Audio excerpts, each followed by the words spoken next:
மகேந்திர சிங் தோனியை பார்த்து பத்திரிகையாளர்கள் கேட்டார்கள், உங்களுடைய தலைமைத்துவத்தில் தான் இந்திய அணி அதிக முறை பந்தயங்களையும் கோப்பைகளையும் வென்றிருக்கிறது, எப்படி இப்படிப்பட்ட ஒரு கிரிக்கெட் வெற்றியை இந்த நாட்டுக்கு பெற்றுத்தர முடிந்தது என்று மகிழ்ச்சியோடு கேட்டார்கள். அப்போ அவர் ஒரு நல்ல தலைமைத்துவம் மிகுந்த தலைவர். அழகாக சொல்கிறாரு, நான் தனி மனிதர்களை நம்பி வெற்றியை தோல்வியை நிர்ணயிப்பது கிடையாது, மாறாக ஒரு நல்ல கூட்டணி அமைப்பேன். நல்ல அணி, ஒரு அழகான ஓப்பனிங் பேட்ஸ்மேன், ஒரு அழகான மிடில் ஆர்டர், ஒரு அழகான டெய்ல் எண்டர், ஒரு அழகான அவுட் ஸ்விங்கர், ஒரு அழகான ஒரு இன் ஸ்விங்கரு, ஒரு அழகான ஆஃப் ஸ்பின்னரு, நல்ல ஒரு விக்கெட் கீப்பர், இதெல்லாம் சேர்த்துனாக்க ஒரு வெற்றி கூட்டணி அமைப்பேன், வெற்றி தானாக சேரும் அப்படிம்பார். ரொம்ப அழகான வார்த்தை, வாழ்க்கைக்கு அதுதான் பொருந்தும்.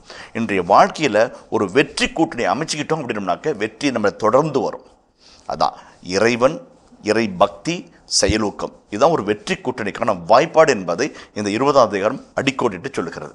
நம்ம ஜெயிக்கிறதுக்கு எப்படி வழி, எப்படிங்க ஜெயிக்கிறது, எத்தனை பேர் கேட்குறாங்க. இந்த 20ஆம் அதிகாரம் அழகான வழிவகையை சொல்லுது.